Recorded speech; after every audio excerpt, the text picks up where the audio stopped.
Hello, this is the Lord's Legion and welcome to the best villains ever. The show in which I talk about a specific villain and talk about their backstories, abilities, greatest feats, and why I love them so much. Now, truth be told, this was a long time coming, and clearly this is going to be the Avengers Infinity War special. Like I said, I knew that I would eventually do an episode on this guy, and I think after the release of Avengers Infinity War, this is the perfect time in doing so. And the villain in question is of course one of the biggest baddies in the Marvel Universe, and the one who is titled as the Mad Titan, Thanos. So without further ado, let's begin with his backstory, and bear in mind I'm going to be focusing on his more recent origin story in the name of Thanos Rising. And given how long that origin story really is, I'm going to condense it down as best as I can. So Thanos was born on the Saturn moon Titan, which is the homeworld of Titanians, who are more or less Eternals. Now by the time Thanos was born, everyone was afraid of him at first sight, mainly due to his deviant gene, as to which gave him a more deformed appearance. And because his mother thought Thanos to be somewhat of a demon, she tried to kill her newborn son. And before any of this could happen, Thanos' father did stop her at the last moment, sedating her and putting her into a mental institution. During his childhood, Thanos was somewhat of an outcast, mostly due to his appearance. And because of his deviant syndrome, Thanos was gifted with genius level intellect. And because he seemed so different in comparison to everyone else, Thanos always wanted to know as to why he was so different from everyone else. Although Thanos did have some friends here and there, the one who stood by his side the entire time was in fact a mysterious woman who would later be revealed to be Mistress Death. And long story short, Mistress Death was the one who encouraged Thanos into doing some terrible things, because she knew that deep down Thanos could be easily manipulated as he was very much in love with her. And so if Thanos was to win her affection, then he would have to be much stronger and would have more guts. And so over time, Thanos would embrace his inner demon and would give in to his bloodlust. And originally, Thanos only wanted to dissect people so that he could find the key in what makes him so unique. But deep down, Thanos does accept that he did do all these terrible things mainly because he just liked killing so much. And because Thanos' mother knew exactly what Thanos was the entire time, he decided to do the unthinkable by kidnapping his mother. And in the end, he does murder her in cold blood, which is a little poetic as she tried to kill him when he was a newborn. But in the end, it was Thanos who put the final nail in the coffin. And after so many years of Thanos causing so much bloodshed as well as experimenting on his body so that he could further empower himself, the mysterious woman does reveal herself to be Mistress Death in front of Thanos. But that didn't stop him from trying to win her affections. So in the end he caused an assault on Titan just so that he could prove his love to Mistress Death, but even then that wasn't enough for her. And even in present day, Thanos will not stop until he wins Mistress Death's heart. Now looking back on his origin story, Thanos is a really tragic figure, because deep down he was a misunderstood soul, only for him to be taken advantage of by the physical embodiment of death itself. And because Mistress Death kept on pressing the wrong buttons with Thanos, he ultimately turned to the dark side when really he did have a chance to be redeemed, despite all of those who judged him during childhood. And it just comes to show that sometimes some of the most evil people in the universe aren't exactly born to be evil. Now it's no secret that Thanos does have a lot of powers and abilities at his disposal. And because of the deviant gene, Thanos has superhuman strength, speed, durability, endurance and reflexes. But not only that, he also has genius level intellect and is widely considered to be one of the most intelligent characters in the Marvel Universe. Not to mention that Thanos has nigh invulnerability as well as immortality and even a rapid healing factor. Not to mention that Thanos does have the ability of manipulating any form of energy, and can generate energy blasts, energy shields, and can even absorb energy. Plus he possesses telepathy, telekinesis, matter manipulation, curse casting, flight, teleportation, plus he's a skilled hand-to-hand combatant, and surprisingly has some mystical knowledge in there as well. And I would be a fool not to at the very least touch upon the fact that his favourite weapon is of course the Infinity Gauntlet, as to which possesses 6 powerful gems such as the Power Gem, Space Gem, Time Gem, Soul Gem, Mind Gem and Reality Gem. And with all of the gems combined, he pretty much becomes nigh omnipotent. Now over the years, Thanos has achieved plenty of incredible feats, and truth be told there's only so much to mention in one video. So I'm just going to touch upon some of the feats that I consider to be the most impressive. And for good measure, I will also touch upon some of his feats that do consist of the Infinity Gauntlet, because again, I don't see why not. For starters, Thanos is capable of destroying Ronan's universal weapon, which is widely known to be the Kree's most powerful weapon, yet Thanos can break it in half with his own bare hands. Plus he is also capable of slapping both Drax and Hulk with one slap,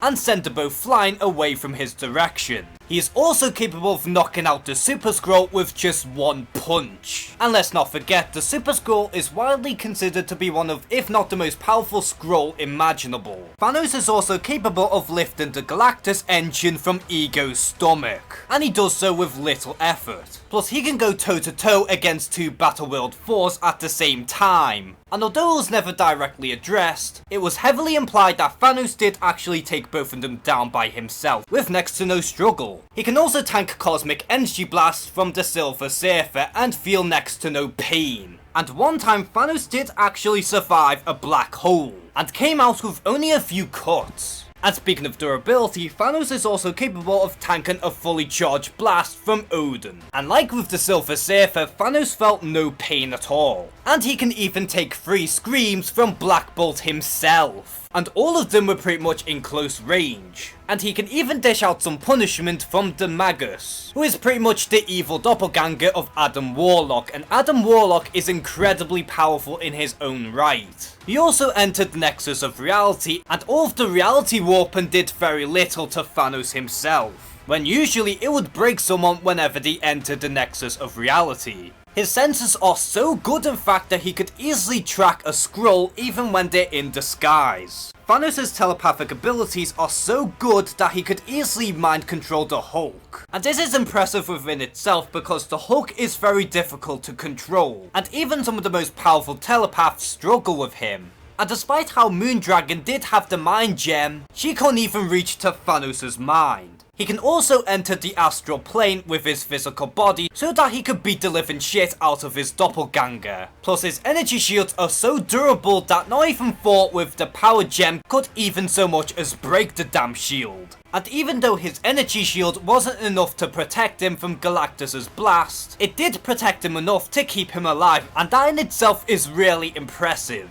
And speaking of Galactus, Thanos is capable of blasting him and managed to knock him back to a very far distance. Plus Thanos only used his index finger so that he could shoot the champion of the universe and send him flying. Plus he can release a whole chunk of his energy so that he can blow the Avengers away from him. And like I mentioned earlier, Thanos is surprisingly a mystical genius. And he did use his mystical knowledge in order to curse Deadpool, granting Deadpool fate worse than death by making him immortal, just so that Deadpool can never be with Mistress Death ever again. And now we get to some of his incredible feats with him with the Infinity Gauntlet. And he tanked a combined attack from Galactus, Mephisto, Death, Chaos, Kronos, the one above all, Mistress Love, and so many other cosmic entities, yet he did manage to imprison nearly all of them. Plus Thanos had the guts in facing off against Eternity itself, and by the time Thanos was done with the cosmic entity, Thanos ended up becoming one with Entity.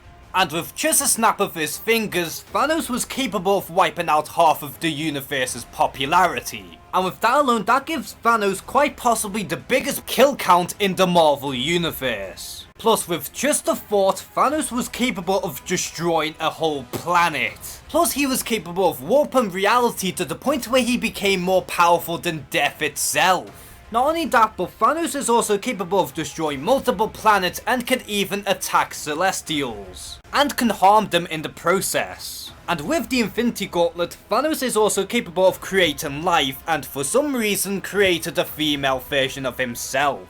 He also quickly killed both Richard Rider Nova and Thor by transforming Nova into a bunch of Legos and turned Thor into glass. Not to mention that Thanos is also capable of killing Quasar and wiping him out of existence. He also killed Cloak from the inside while he was trying to drain Thanos' life force. And last but certainly not least, Thanos is capable of easily smashing Captain America's shield into pieces. Now despite how much of a big villain Thanos really is in the comics, he surprisingly doesn't appear in many other mediums, or at the very least not until recently. His first on-screen appearance came from the Silver Surfer animated series, where they really do explore his undying love for Mistress Death. Although in this version, I do believe that she was renamed into Lady Chaos. I haven't really seen so much from this animated series, so I don't really have any particular opinions about this version of Thanos. Although he has appeared numerous times in both Avengers Assemble as well as Guardians of the Galaxy, as both of these shows are part in that same animated universe. Though despite the fact how both of these shows keep claiming Thanos to be the big bad, he never once came across as a major threat. Mainly because both of these shows really nerfed him down. And mainly because this version of Thanos is more reliant on other MacGuffins, when usually Thanos is dangerous on his own.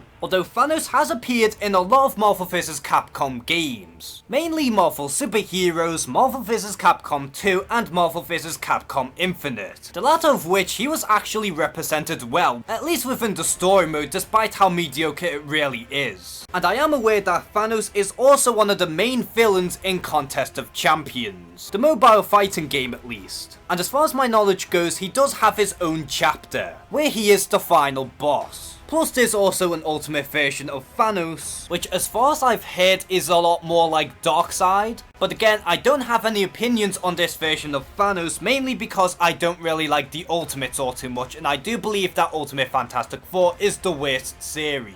And finally we have the most popular version of Thanos, who appears in the MCU, played by Josh Brolin. And after so many years of build-up surrounding this villain, he more than delivers on his promise, because this version of Thanos is easily one of the best villains in the MCU, if not the greatest. Because what makes him so compelling is the fact that he is the hero of his own story. And despite how he's trying to wipe out half of the universe, he does believe that for the greater good. And without spoiling Avengers Infinity War, there's a lot more layers behind the villain. And that's why this version of Thanos is so intriguing. But what really makes Thanos such an interesting villain is the fact that he is both one of the most evil villains imaginable, but at the same time one of the most tragic. Because despite of everything he's ever done, and after so many massacres he pulled off, the only reason why he does all of this is so that he could impress one woman. But even then, that's not enough to impress Mistress Death. And what I find particularly shocking about Thanos is the fact that for the most part, despite of everything he's done in the comics, he was mostly seen as a C-list villain. But just recently, he's finally getting the recognition that he very well deserves. And after causing so much chaos within the Marvel universe, it is safe to say that Thanos is easily one of the most influential villains in comic book history. So because of his really tragic childhood, as well as the fact that he is a force of nature, not to mention how iconic and influential he really is, and just the amount of stuff that he has caused over the years, this is why I personally believe that Thanos is one of the best villains of all time. So are you a huge fan of Thanos, and what are some of your personal favourite storylines featuring the Mad Titan himself? Comment below and share some thoughts. And as always, thank you guys for watching this video. Please like and subscribe. Take care and have a good one.